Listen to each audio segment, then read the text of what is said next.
할렐루야, 안녕하세요. 오늘은 10월 18일 주일입니다. 오늘 함께 묵상할 하나님의 말씀은 베드로후서 2장입니다. 베드로 전서는 우리가 AD 63년 겨울에서 64년 봄 사이에 지어졌다고 하는데, 보통 64년을 이제 베드로 전서가 기록된 연도로 기억을 많은 학자들이 이야기를 합니다.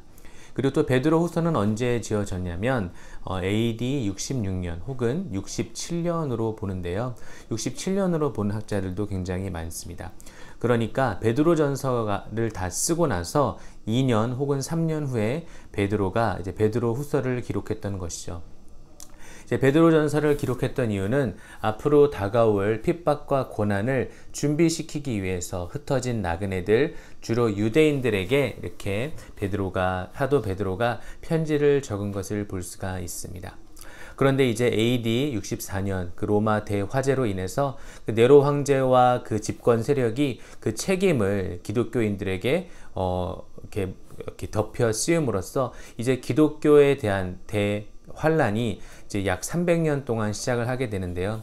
그러니까 이 베드로 후서가 이제 베드로 후서를 받는 그런 수신자들은 이제 엄청난 고통을 견디고 있을 때입니다. 그런데 이게 고난이 오래 가고 또 고난이 힘든 시간이 오래 가게 되면 이게 흔들리게 되어 있습니다. 마음을 지키기가 쉽지가 않습니다. 그럴 때 꼭 이 정말 역사상 이 세계의 흐름상 성경에도 보면 이 어려운 시기인데 꼭 들어왔던 것이 있었는데요. 그것은 바로 거짓 선지자들과 거짓 선생들이었습니다. 왜냐하면 이제 그 외부로부터 어려움 가운데 이렇게 오랜 세월을 지나다 보면 이제 이 내면적인 이 내부로부터의 어려움을 겪게 되는데, 이 어려울 때, 흔들릴 때 이단 사상이 침투하게 되면 그것에 쉽게 현혹될 수가 있기 때문입니다.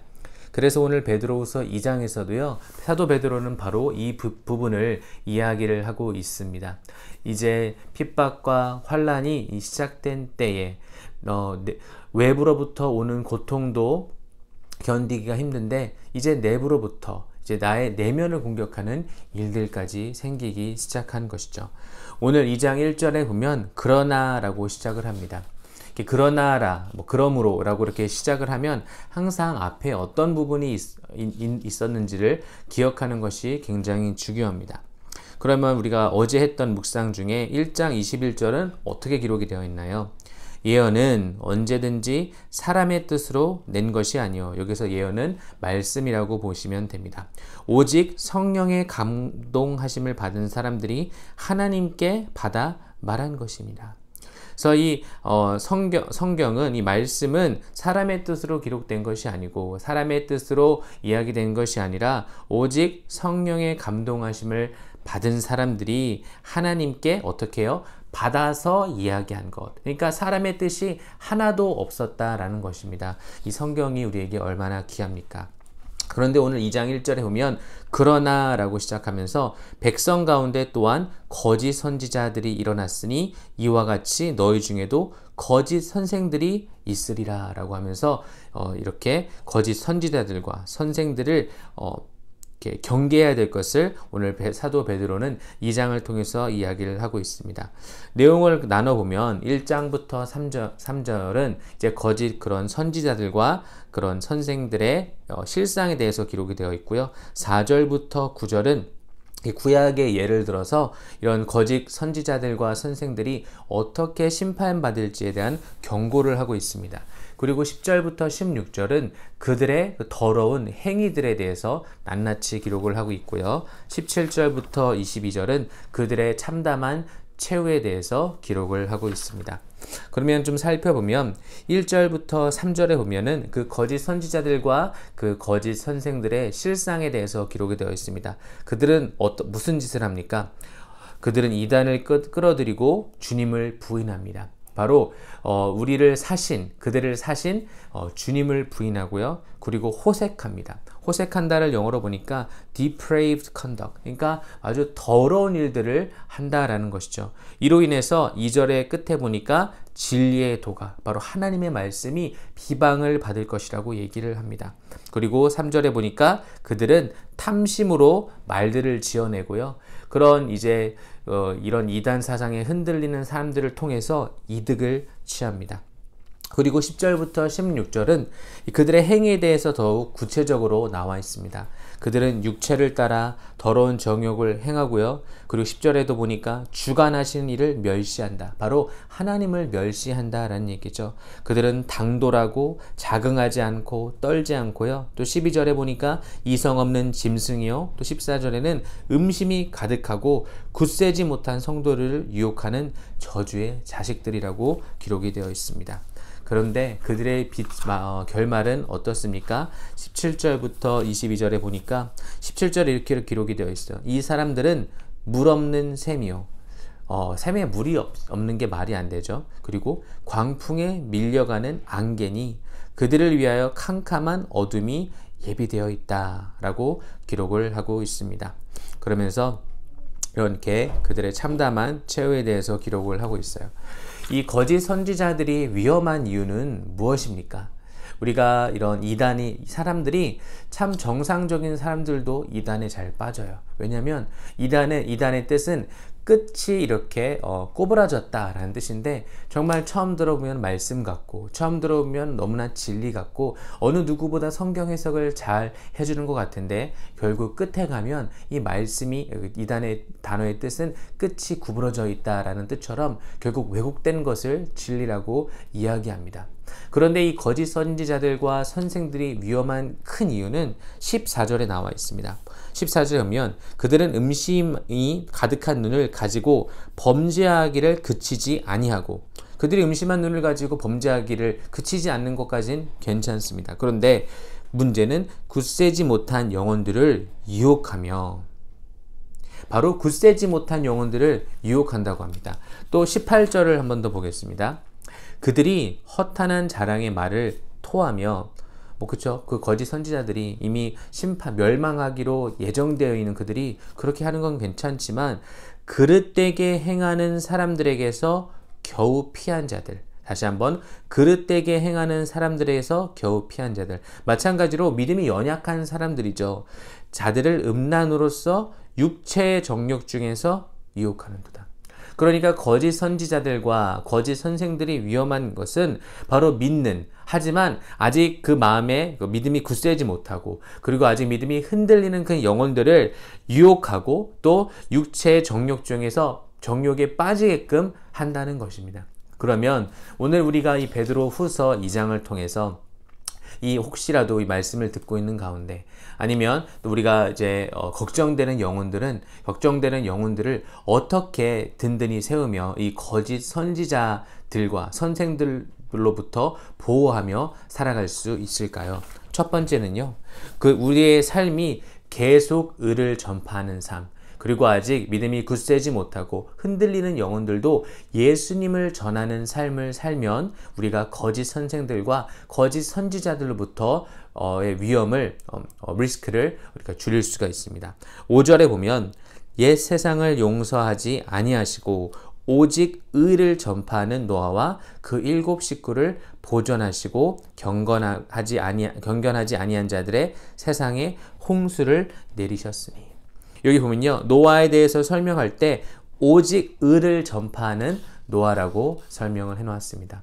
노아는 어떤 사람이었습니까? 당대의 의인이었죠. 수많은 사람들이 부패하고 성적으로 타락해서 하나님께서 인간 지으기를 후회하시고 그들을 이 지면에서 물로 싸그리 멸하시기로 작정했을 때 노아 한 사람만 정말 하나님의 그 뜻에, 하나님의 마음에 합한 사람이었습니다. 그래서 하나님께서는 노아에게 방주를 준비하라고 하시고, 노아는 정말 오랜 시간을 걸쳐서 방주를 준비하죠. 이 노아를 오직 의를 전파하는 노아라고 이 오늘 말씀에는 써 있습니다. 바로 노아처럼 끝까지 말씀에 순종하는 사람이 이런 거짓 선지자들과 그리고 거짓 선생들로부터 그런 유혹으로부터 우리가 미혹당하지 않을 수 있다라는 거죠. 우리가 말씀은 우리의 공격의 무기입니다. 하나님의 예수님을 전하는 것은 우리가 정말 제일 건강이 될 수 있는 방법이에요. 그래서 우리가 기도는 영의 호흡이라고 하고요. 말씀은 영의 양식이라고 하고 전도는 영의 운동이라고 합니다. 내가 양식은 많이 먹고 숨은 잘 쉬는데 운동을 하지 않으면 살이 찌는 것처럼 우리가 그런 영적인 운동, 의를 전하는 예수님을 전하는 말씀을 전하는 영적인 운동을 우리가 할 때 이런 거짓 선지자들과 선생들로부터 우리가 보호를 받을 수가 있고 진리를 분별할 수 있는 것입니다. 우리가 부끄러워서 전도하지 못하고 나는 잘 몰라요 라고 할 수 있지만 내가 막상 전도를 해보면 나의 부족함과 그리고 내가 얼마나 더 기도하고 하나님께 매달려야 되는지 알게 되면 그때 내가 오히려 더 성장하고 말씀을 분별할 수 있게 되는 것이죠. 두 번째는 무엇이냐면요. 역사를 통해 배워라 라는 것입니다. 6절에 보니까 소돔과 고모라 성을 멸망하기로 정하여 죄가 되게 하사 후세에 경건하지 아니할 자들에게 본을 삼으셨으며. 여러분은 어떤 타입입니까? 우리가 지난주에 가정교회 예배한 질문 중에 하나가 당신은 남의 실수를 보고 배우는 사람입니까? 아니면 내가 굳이 겪어봐야 깨닫고 이렇게 지혜를 얻는 사람입니까? 많은 경우 우리가 남의 실수를 보고 깨달으면 참 좋지만 우리는 참 미련하고 아둔해서 내가 꼭 끝까지 안 좋은 일을 당해봐야 그때서야 돌이킵니다.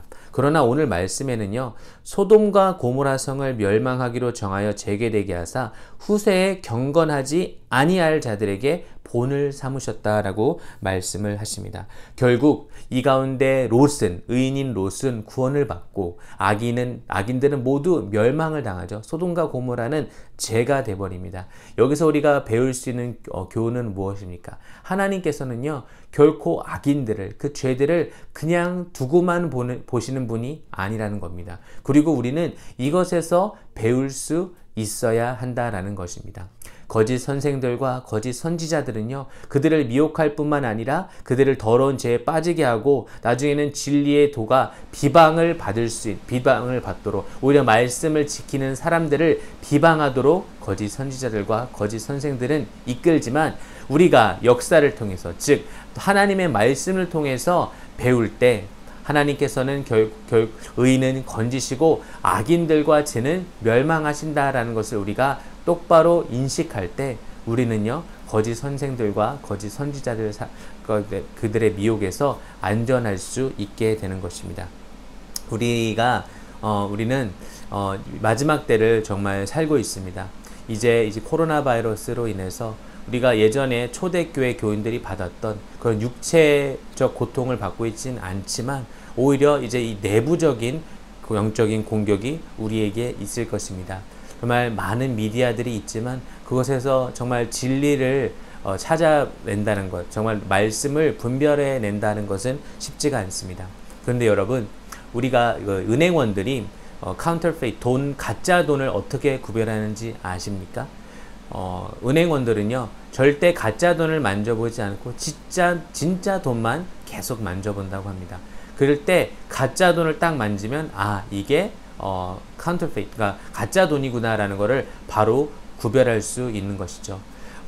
신앙생활을 하는 저와 여러분도 마찬가지입니다. 우리가 오직 진리이신 예수 그리스도 하나님의 말씀을 전하고 그 진리의 말씀을 계속해서 들으면 우리 가운데 오는 그 거짓 선지자들과 거짓 선생들을 구별해낼 수가 있습니다. 그리고 또한 우리가 말씀을 통해서 역사를 통해서 배울 때 하나님께서 살아계시는 것과 의인들은 하나님께서 구원해내시고 죄인들은 철저히 심판하시는 그 모습을 보면서 우리 삶도 경건한 삶으로 살아갈 수가 있는 것입니다. 사도 베드로는요 베드로후서를 통해서 내적인 공격을 당하고 있는 그리스도인들을 강하게 해주기를 원합니다. 그러기에 우리가 꼭 읽어야 될 말씀입니다. 오늘 하루도 이 말씀 가운데서 보시면서 오직 의를 전했던 노아를 생각하시고 또 소돔과 고모라 그들이 왜 망했는지 묵상해 보면서 내 가운데 혹시 하나님께서 미워하시는 죄가 있지는 않은지 자신을 돌아보시면서 회개하시고 또 주일날 예배 잘 드리시고 승리하시기를 바랍니다. 기도하겠습니다. 하나님 감사합니다. 오늘 베드로후서 2장을 통하여서 정말 오직 하나님의 그 성령의 강동하심을 받아 하나님께로부터 받아 말씀을 전하는 사람이 있는가 하면 반대로 거짓 예언을 하는 사람이 있다고 합니다. 그들은 정말 이단을 소개하고 주를 부인하고 정말 호색하게 하고 하나님의 말씀을 부인하게 하는 사람들입니다. 그들은 특별히 굳세지 않은 자들, 믿음이 흔들리는 믿음이 없는 자들을 유혹하기를 원합니다. 그러나 우리가 이 거짓 선지자들과 선생으로부터 미혹당하지 않는 길은 무엇입니까? 바로 노아처럼 오직 의를 전파하는 끝까지 말씀을 순종하는 어떤 환경 가운데서도 방주를 지었던 노아의 삶을 기억하면서 승리할 수 있도록 도와주시옵소서. 그리고 오직 의를 전한다는 것은 예수님을 전한다는 것입니다. 하나님 말씀을 가지고 나아가 하나님 말씀을 전할 때 우리 영이 강건해지며 진리를 더 분별할 수 있는 귀한 삶이 될 수 있도록 도와주시옵소서. 그리고 과거를 통해 역사를 통해 배우기를 원합니다. 소돔과 고모라가 왜 망했습니까? 하나님께서 미워하시는 악이 가득한 도시였습니다. 그 가운데 오직 의인 롯 하나만 구원을 받고 모두가 멸망했습니다. 하나님께서는 아버지 죄인들을 심판하시고 악을 싫어하시는 하나님이라는 것을 깨닫는 저희와 대학 청년부 될 수 있도록 주여 도와주시옵소서. 이 마지막 때에 분별할 수 있도록 도와주시고 하나님 지치고 어렵지만 힘들지만 하나님 진리의 말씀 가운데로 나와 또 현장 예배로 나와 또 온라인 예배를 영으로 주님께 온전히 들음으로 말미암아 이 시대를 분별하며 살아갈 수 있도록 주여 도와주시옵소서. 감사드리며 예수님의 이름으로 간절히 기도합나이다. 아멘. 여러분 좋은 주일 되시길 바랍니다.